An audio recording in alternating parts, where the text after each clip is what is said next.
Aujourd'hui, nous retrouvons pour notre premier cours sur React. On va essayer d'expliquer qu'est-ce que c'est un composant, on va essayer d'expliquer qu'est-ce que c'est le hook et en quoi le hook useState est super important. Il sera utilisé dans la plupart de vos composants. Alors, un composant React, c'est très simple. La première partie, ce sera lié à tout ce qui est logique et fonctionnalité. La deuxième partie, ce sera du JSX. Donc, qu'est-ce que c'est du JSX? C'est tout simplement du HTML. On pourra directement intégrer du JavaScript comme des boucles ou des conditions pour afficher certaines divs ou pas, ou afficher certains paragraphes ou pas. Alors, je n'ai pas précisé, un composant, c'est tout simplement une fonction qui va générer du HTML pendant. Alors, le hook, qu'est-ce que c'est? Ce sont des fonctions spéciales en React. Le premier hook qu'on apprend en général, c'est le hook useState. Alors, c'est comme ça qu'on les utilise ici. On déstructure le tableau. Le premier terme sera notre variable. Donc ici, les noms, on peut donner ce qu'on veut, mais en général, on donne un nom et on donne set du nom après, donc comme get et set. Donc ici, ce sera name et setName.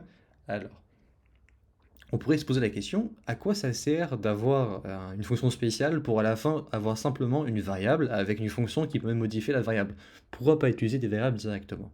Alors nous savons par exemple en JavaScript, lorsque nous avons un tableau avec des données utilisateurs et que nous modifions ces données utilisateurs dans la database ou dans le backend, etc., est-ce que ça va modifier en conséquence notre HTML? Pas du tout. Il faudra directement nous le faire avec init HTML et remettre à jour le HTML en conséquence. Alors c'est ce qu'on fait ici en réalité. Alors, en fait, c'est pas ce qu'on fait ici, mais c'est ce que React fait. Lorsqu'on modifie la variable name avec la fonction setName, qu'est-ce que React va faire pour nous? Il va régénérer entièrement le HTML. Donc il va remettre à jour le HTML avec la dernière version de name.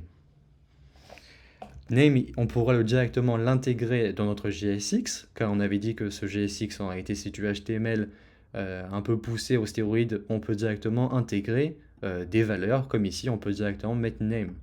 Alors on va essayer d'expliquer juste après dans la prochaine vidéo en quoi les inputs de React sont différents des inputs classiques en HTML.